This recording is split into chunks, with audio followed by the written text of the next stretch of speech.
So as we get started today, this video is divided into chapters. If you want to skip at any point, just look at the sliding bar underneath the plating window and you can see the chapters to skip ahead. Welcome back to the Crochet Cradles. Those my friends over at yarnspirations.com. Today we have just the handles for this particular video.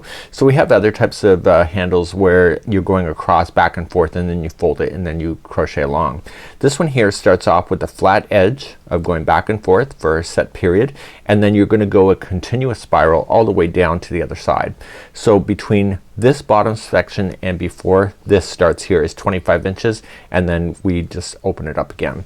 So what I'm about to do is that I'm actually filming this bag right now, so I'm going to take you to that tutorial because of that tutorial we're ready to do the bags handles as well. So that's where we're gonna pick up and we're gonna begin right now.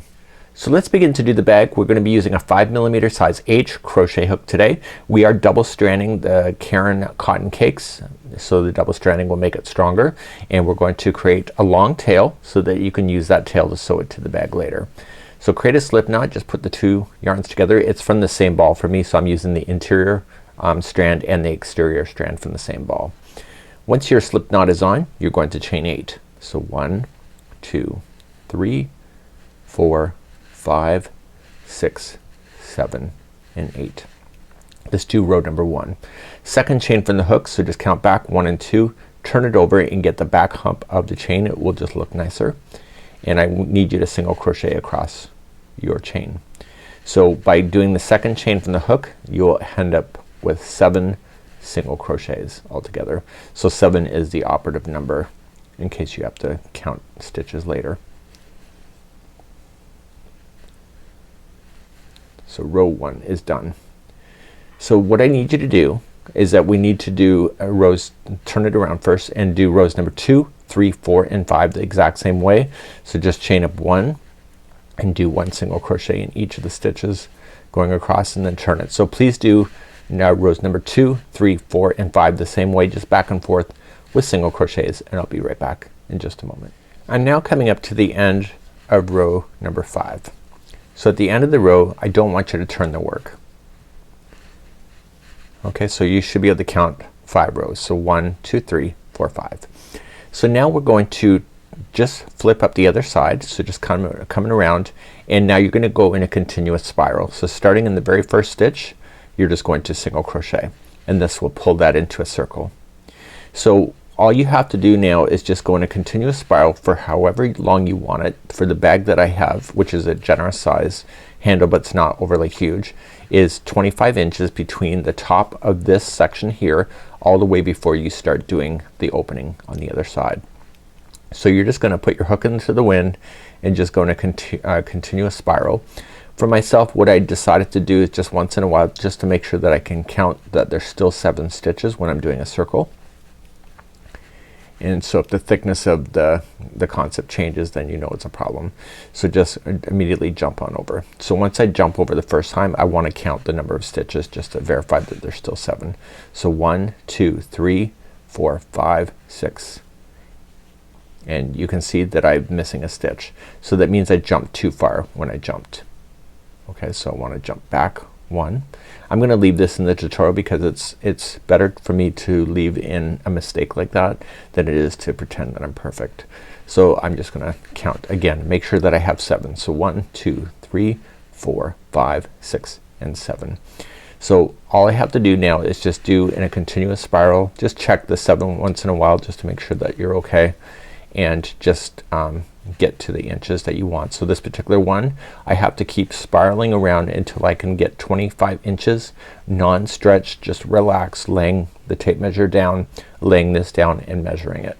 So please come back here in just a few moments for me in just a few moments and just to recap, because we have to open up on the other side.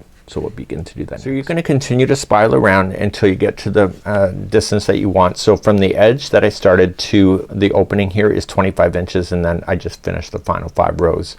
So what we're going to do then is that once you're ready to do that, and let's just say we're ready to do that. So just say I have my 25 inches between the here and here. So in order to open it back up, then you just turn it around, chain 1, and you will single crochet across the 7. So 1, and count them, make sure 2, 3, 4, 5, 6, and 7. Now to answer your question, these opening happens to be at the same spot. If it's not, you can just simply just twist the handle. Because it's so long, you can twist it a little bit in order to get it, and it shouldn't really misshape anything. So once you have your 7 there, that's considered row 1 of 5. So then you turn your work, chain up 1, and just do single crochets going back.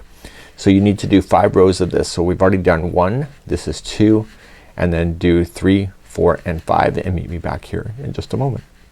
So I'm bringing back the main sample. So once you have your 5 rows done and it's completely, just leave a long tail, because you can use that to sew it down to the project. So we have long tails on both sides, and what we want to do is position this in the bag so that it makes sense. So what I want to do is that I want to lay it down onto the bag and determine where I would like to place it, and that's what we're gonna do now. So let's position the handle. So you wanna just make sure the bag is laying flat because of the way that it's shaped on the bottom. You will see that. And so what I like to do is that you use the picture. It doesn't give you a dimension, but use a picture to determine where to put the handle. So what I like to do is put my hand out, and this is gonna be the start. So I'm going to put one right here, and I want to lay it so that the flat area opens completely up and will be on top of this idea. Once I have that established, I want to just grab another little crochet hook, and we're just gonna use spare yarn. So I want to do 4 pieces, and just carefully going in, I just want to mark it where I'm gonna put it.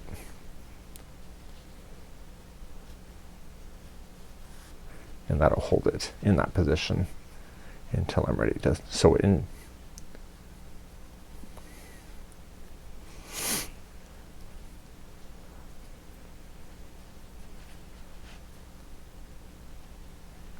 Okay, so my hands are pretty about equal on both sides, I believe. So this side, I want to turn it so that this is facing down. So I want to make sure this handles, if I am twisting it, it's not going to be weird shaped. So just make sure that it will have the beautiful arch, and using my hand just to the edge. It's right about there somewhere.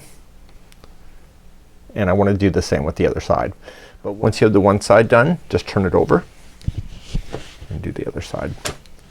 And so just starting with the 2 strands, use them together, and you're gonna want to use a needle. So I just switched out my needle to something that I know will work better than that really sharp one.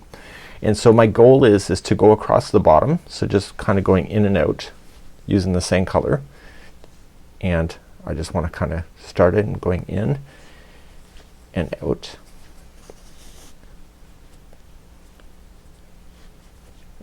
And I'll give you a little secret here in a moment, and then coming back out. So just kind of matching it up, and I want to make sure that it comes down straight as well,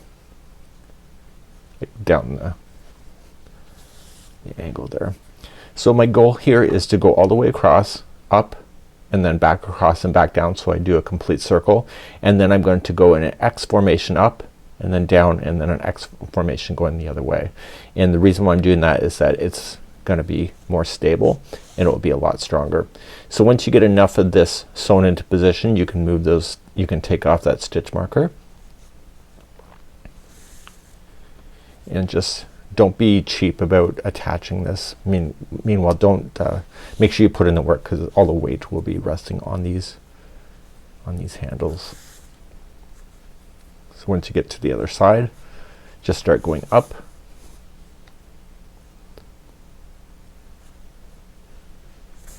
and make your way all the way to the top edge. I can feel it in behind, and then I'm gonna go back across. So I'm gonna go across and then down and do my angles. So I'll be back in just a moment. So I've gone all the way around, and I went up, and then I came down, and then I went up.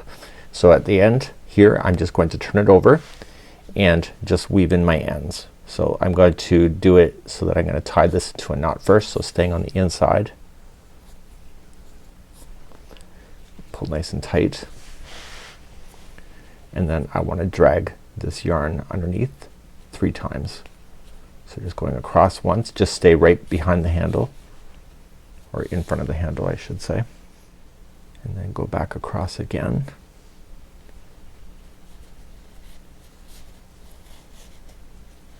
And then finally the 3rd time is the charm. So going back and forth 3 times, this should never fall out on you. And then you can safely cut it down into the project.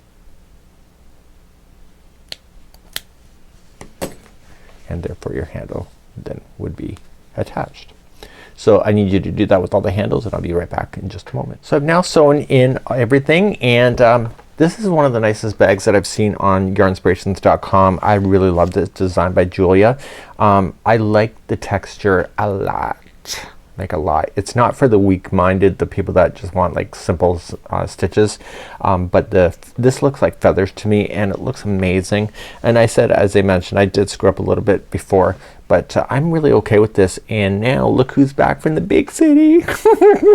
That's a Sex and the City quote. So I love this bag. This has been a lot of fun, and Wendy's the one that got me hooked on this particular pattern, and she knows that I'm a sucker for texture, so I was like darn Wendy, we have to have a talk, girl. Don't show me these fabulous patterns, because you know I'm gonna want to hook it. So that's it for today. We hope you've had a good one, and until next time, it's Mikey on behalf of the Crochet Crowd and yarnspirations.com. See ya. Bye bye.